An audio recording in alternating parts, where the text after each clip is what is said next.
दोस्तों नमस्कार। मैं आपका दोस्त सुनील कालवा हाजिर हूँ आज आपके सामने एक नया वीडियो लेकर। और आज हम बात करने वाले हैं DSSB की तरफ से आई हुई इस नई भर्ती के बारे में, DSSB 2024, जिसमें हम मुख्य तौर पर बात करेंगे ड्राइंग टीचर के लिए। ड्राइंग टीचर जिसकी कुल पोस्टें हैं 527, जो कि यूआर कैटेगरी के लिए यानी अनरिजर्व्ड जो कैटेगरी है उसके लिए 196 पोस्टें हैं। ओबीसी जो दिल्ली के हैं, ओबीसी दिल्ली के लिए सीटें हैं 164 164। एससी के लिए सीटें बचती है ये 45। एसटी के लिए सीटें हैं 64 और ईडब्ल्यूएस के ये सीटें हैं आती है 58। तो ये सीटें हैं, काफ़ी संख्या में इस बार भर्ती आई है। पिछली 239 के आसपास थी सीटें पिछली भर्ती के अंदर, जब मेरा सिलेक्शन हुआ था उस टाइम 239 सीटें थी। इस बार 527 है, लगभग उस डबल है, डबल से भी ज़्यादा है सीटें हैं। तो देखते हैं इसकी क्वालिफ़िकेशन क्या है। काफ़ी बच्चे कंफ्यूज रहते हैं, मेरे पास दोस्तों के फ़ोन भी आते रहते हैं, तो मैं बताऊं आपको एजुकेशन क्वालिफ़िकेशन के बारे में।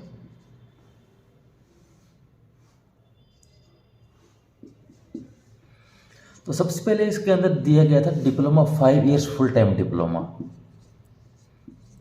5 years full time diploma, full time diploma जो है ये कहा गया है बीएफए के लिए। बीएफए जो पहले 5 साल का हुआ करता था, जो अब 4 साल का है। तो यानी जो बीएफए के बच्चे हैं वह इसके लिए एलिजिबल हैं, वो अपना फॉर्म बेझिझक भर सकते हैं। उसके बाद और लगाकर उन्होंने एक दूसरी क्वालिफिकेशन दी है जिसमें लिखा है master of art in drawing and painting, यानी ड्राइंग में जिस बच्चे ने एमए कर रखा है, एमए जिसने कर रखा है ड्राइंग एंड पेंटिंग से, ड्राइंग एंड पेंटिंग से जिसने एमए कर रखा है वह भी इस पोस्ट के लिए एलिजिबल है, वह भी बेझिझक यहाँ फॉर्म भर सकता है। और एक है bachelor in drawing, bachelor of art, यानी जिस बच्चे के पास बीए में ड्राइंग एंड पेंटिंग है, बीए में ड्राइंग है और उसके साथ में प्लस में उसने कहा है प्लस में कोई 2 years full time diploma, 2 years का डिप्लोमा, यानी बीए के साथ ड्राइंग होनी चाहिए बीए में, और साथ में 2 साल का डिप्लोमा है तो वह एलिजिबल है, वरना नहीं है। अगर उसने केवल मात्र एमए कर रखा है, चाहे उसके पास बीए में ड्राइंग है या नहीं है उसे कोई मतलब नहीं है, सिर्फ ये पूछ रहे हैं, उन्होंने बता रखा है कि एमए होने चाहिए ड्राइंग एंड पेंटिंग से, वह भी एलिजिबल है। और जिसके पास बीएफए है, चाहे वह 4 साल का है या 5 साल का, वो भी ये फॉर्म भरने के लायक है, फॉर्म भर सकते हैं। तो मुझे लगता है आपकी ये बात अब क्लियर हो गई होगी, समझ में आ गया होगा कौन बच्चा फॉर्म भर सकता है कौन नहीं। अब आगे देखिए, ये थी हमारी क्वालिफिकेशंस की बात। अब देख लेते हैं थोड़ी एज, इन्होंने एज कितने रखी है। एज इन्होंने रखी है ड्राइंग टीचर के लिए 30 साल। अब जो जिनको छूट मिलती है तो ये है 30 साल है यूआर कैटेगरी के लिए, अनरिजर्व्ड या जनरल के लिए। जो ओबीसी है, खास तौर से दिल्ली के, उन्हें 3 साल की छूट और मिल गई, तो यानी वह 33 तो थी और 3 साल और मिल गए, तो वो 30 साल पहले थी और 3 और मिल गए, यानी 33 साल तक वो फॉर्म अप्लाई कर सकते हैं। उसके बाद एससी और एसटी, इनको 5 साल की छूट होती है, तो इनको मिल गए 35 साल। चाहे ये एससी दिल्ली के हैं या दिल्ली से बाहर, राजस्थान, पंजाब, हरियाणा, पूरी इंडिया से कहीं भी, वह दिल्ली के अंदर एससी में ही काउंट होते हैं। जो एसटी के हैं वह भी एसटी में ही काउंट होते हैं। जो ओबीसी के हैं, दिल्ली से बाहर के लोग, वह जब दिल्ली में फॉर्म भरेंगे तो वो उनकी कैटेगरी ओबीसी नहीं रहेगी। ओबीसी जो दिल्ली के बाहर के हैं, मैं लिख देता हूँ यहाँ पर, ओबीसी अदर स्टेट। जो अदर स्टेट के ओबीसी के हैं वो जब दिल्ली में जाएंगे तो यहाँ पर यूआर कैटेगरी में काउंट किए जाएंगे, तो उनको कोई छूट नहीं है अलग से, वो 30 साल ही छूट है इनके पास। जब फीमेल्स के लिए 10 साल की दी गई है, तो इनके अंदर जो भी ओबीसी है वो तो अपने साथ में 10 साल ऐड करते जाओ। इनकी फीमेल्स जो है, फीमेल के लिए 10 साल की अलग से छूट है। इसके साथ में जो पीडब्ल्यूबी फिजिकल हैंडीकैप्ड जो होते हैं, उनको भी यहाँ पर छूट दे रखी है, वो भी 10 साल के लिए।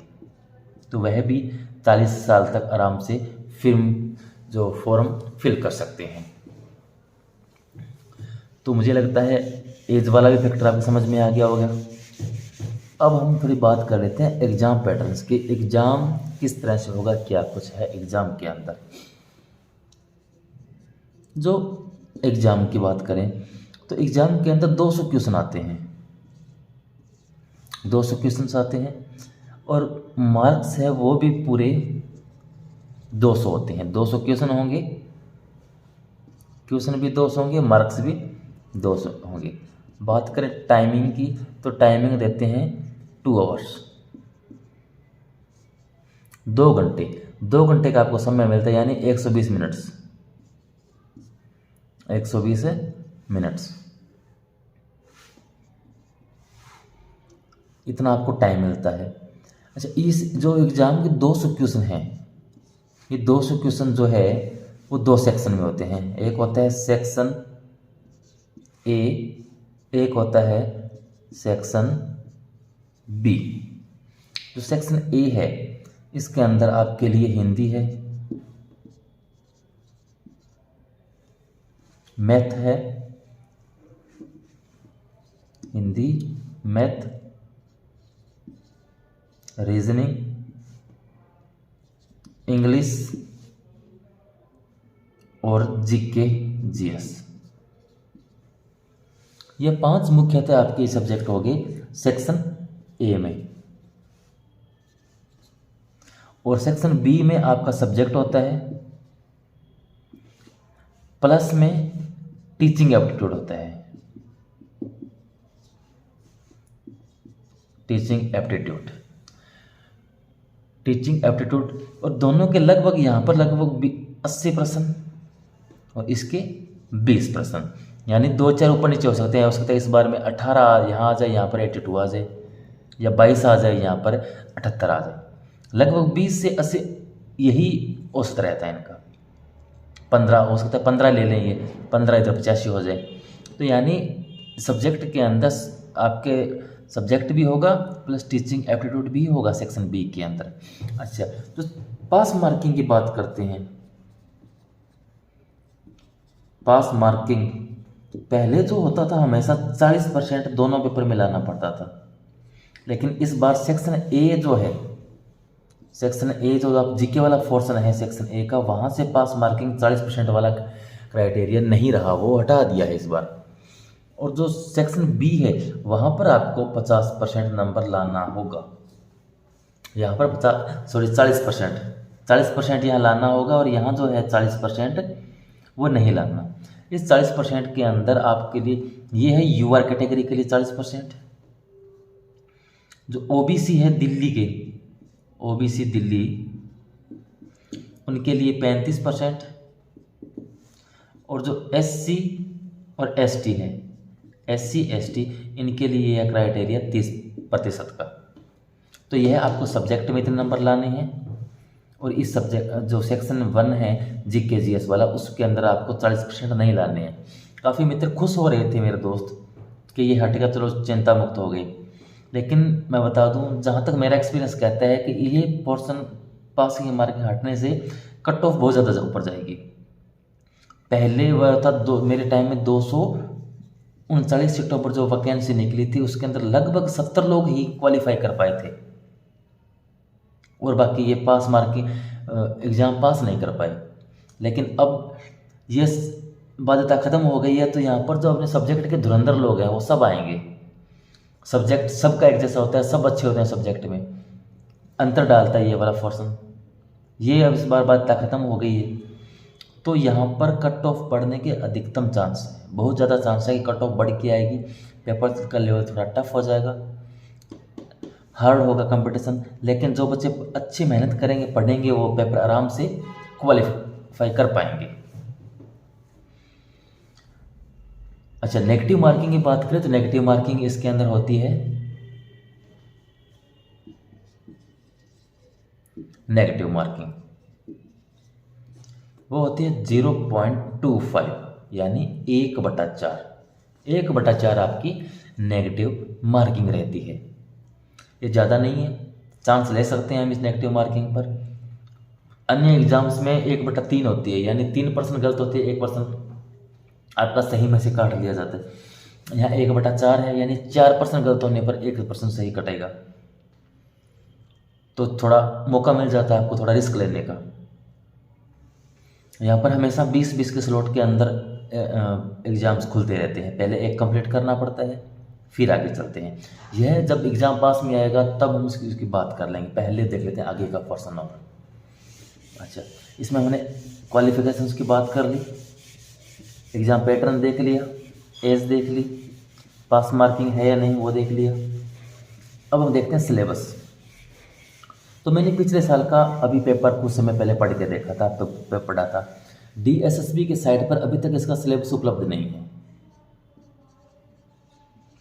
सिलेबस की बात करें तो साइट पर अभी भी इसका सिलेबस नहीं है, शायद बाद में डाल दें, कहीं से मिल जाए उसका पता नहीं, लेकिन अभी तक आज की डेट तक इसके अंदर, जैसे आज 9 फरवरी को मैं ये वीडियो बना रहा हूँ, तो 9 फरवरी तक इसकी नहीं थी। तो अब आप आगे के लिए देख सकते हैं, बाद में आया तो। लेकिन सिलेबस जानने के लिए पिछले साल के पेपर आप देख सकते हो तो पता चलेगा। मैंने पिछले साल का पेपर देखा तो इसके अंदर लगभग सभी पोर्शन हैं। भारतीय चित्रकला भी शामिल है इसके अंदर, भारतीय चित्रकला, पाश्चात्य चित्रकला, पाश्चात्य चित्रकला, और जो टीचिंग एप्टीट्यूड बताया दिया आपको पहले वो, यानी इनमें से प्रश्न आए हैं।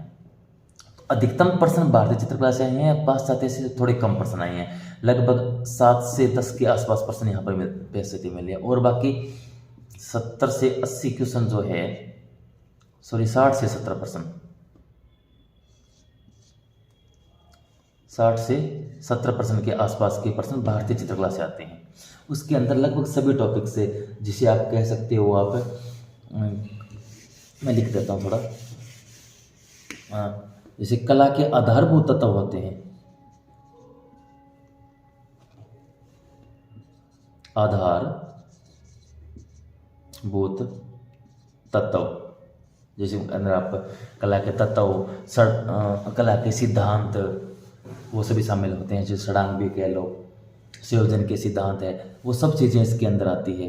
रंग, रूप, रेखा, तान, पोत, अंतराल, जैसे आप पढ़ते हो तो हर वहाँ से प्रश्न निकल के आते हैं, वहाँ से 3-4 प्रश्न आए हैं पहले से पेपर में। उसके बाद आप प्रागैतिहासिक काल से प्रश्न आए हैं, प्रागैतिहासिक काल से भी लगभग 3-4 प्रश्न आए हैं, यहाँ से भी लगभग 3 से 4 प्रश्न आए हैं।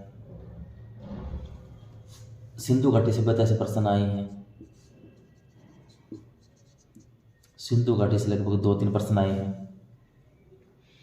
सिंधु घाटी से बाद आप देख सकते हो अजंता से प्रश्न आए हैं, मुगल शैली से प्रश्न आए हैं, जो तकनीक है, इसके अलावा जो तकनीक है वहाँ से प्रश्न अधिकतम आते हैं, आए भी हैं पिछले साल में।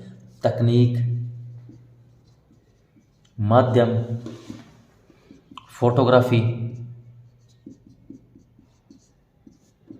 इसके साथ में जो एड होती है, ग्राफिक्स है, विज्ञापन है, जो विज्ञापन कला, जो नेट में हम पढ़ते हैं विज्ञापन कला, वहाँ से काफ़ी प्रश्न आए हैं। वहाँ से इनमें सबसे 4-4, 5-5 पर्सन आए हैं। 15 से 20 क्वेश्चन से अधिकतम पर्सन यहाँ से आए हैं। 15 से 20 क्वेश्चन ये वाले फोर्स ने कवर किए। तो आपको ये वाला पोर्शन भी मजबूत करना पड़ेगा अपना, सारे पर्सन यहाँ से देखने पड़ेंगे। इसके अलावा चाहे आप अजंता देख लो, अजंता कह लो या बौद्धकालीन जो कला है, बौद्धकालीन अजंता, एलिफेंट, अजंता, बाघ, सिगिरिया, वहाँ से पर्सन आए हैं। यहाँ से भी लगभग 3 से 4 पर्सन पढ़े हैं पिछले एग्जाम के अंदर। मुगल शैली से पर्सन आए हैं, मुगल से लगभग 3-4 पर्सन। राजस्थानी शैली से पर्सन, राजस्थानी शैली है वहाँ से भी 3 से 4 पर्सन। पहाड़ी शैली से 2 पर्सन लगभग आए हैं, पहाड़ी शैली से 2 से 3 पर्सन आए हैं, 2 से 3 पर्सन आए हैं। इसके अलावा एलोरा एलिफेंटा से पर्सन आए हैं, एलोरा एलिफेंटा से पर्सन आए हैं। कंपनी शैली से पर्सन आया है। यानी पर्सन का कोई एग्जाम का कोई एरिया नहीं छोड़ा है, पर्सन लगभग सभी जगह से आए हैं। और जो हमारी समकालीन कला है, समकालीन कला के प्रश्न आते हैं। समकालीन कला प्लस में आधुनिक कला, समकालीन कला व आधुनिक कला के अंदर जितने हमारे कलाकार हैं, चित्रकार हैं, मूर्तिकार हैं, वर्तमान में काम कर रहे हैं, उनके भी प्रश्न काफ़ी हैं। लगभग यहाँ से 8 से 10 या इससे ज़्यादा भी प्रश्न आए मिलेंगे आपको समकालीन और आधुनिक कला से। तो यहाँ से काफ़ी प्रश्न आते हैं। इनके अलावा हम देखें तो जो पाश्चात्य चित्रकला मैंने आपको बताई, वहाँ से लगभग 5-7 प्रश्न भी आए हैं। तो कोई भी पोर्शन आप छोड़ नहीं सकते। मूर्तिकला से प्रश्न आते हैं।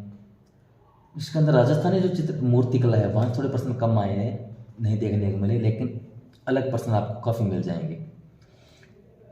तो ये वाला पार्ट है। इनके प्रश्न मैंने जहाँ अभी रिसर्च किया था, कुछ ढूंढे थे प्रश्न, पिछला पेपर पढ़ के देखा था, तो मुझे इतने प्रश्न मिले कि यहाँ के काफ़ी सारे प्रश्न मिले मुझे।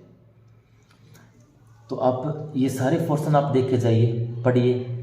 और मैं हर रोज़ आपके लिए भी एक नया वीडियो लेकर आया करूँगा यूट्यूब पर। और मेरा जो संपूर्ण कोर्स होगा यह आप सभी के लिए निःशुल्क रहेगा, निःशुल्क वीडियो अवेलेबल रहेगा। इस वीडियो से पहले मैंने लगभग 3 क्लासेस डाल चुका हूँ, वह भी आप देखिएगा। यह निःशुल्क बैच रहेगा आपके लिए, जिसे आप यूट्यूब पर फ्री देख सकते हो।